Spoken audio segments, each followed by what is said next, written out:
ครับสำหรับวันนี้คลื่นแรงมากๆครับพี่ๆดูครับเห็นไหม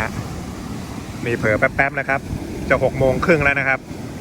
ก็วันนี้โตขึ้นก็กิ้งไปหลายรอบเหมือนกันนะครับก็เดี๋ยวมีคลิปสนุกๆมาฝากพี่ๆนะครับสำหรับอุปกรณ์โตขึ้นก็มี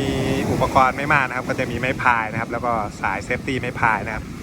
ชูชีพนะครับที่สำคัญอีกอย่างหนึ่งก็จะเป็นหมวกนะครับนอกจากชูชีพนะครับอันนี้ก็กลิ้งไปหลายรอบนะครับก็เดี๋ยวยังไงเดี๋ยวเอาคลิปมาฝากพี่ๆนะครับนี่ครับนอแมทนะครับเป็นเรือที่โตขึ้นสนุกมากนะครับดูสภาพคลื่นลมนะครับแรงมากๆครับแล้วก็ชายหาดนะครับ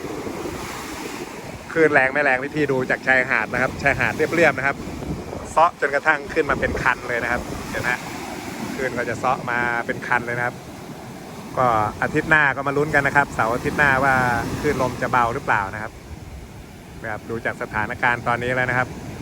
ไม่น่าจะเบานะครับดูครับแรงจริงๆนะครับเดี๋ยวเรามาโต้คลื่นกันเพิ่งกลับมาจากกรุงเทพเลยนะครับก็กลับมาถึงแล้วก็โต้คลื่นต่อเลยครับมาดูกันครับ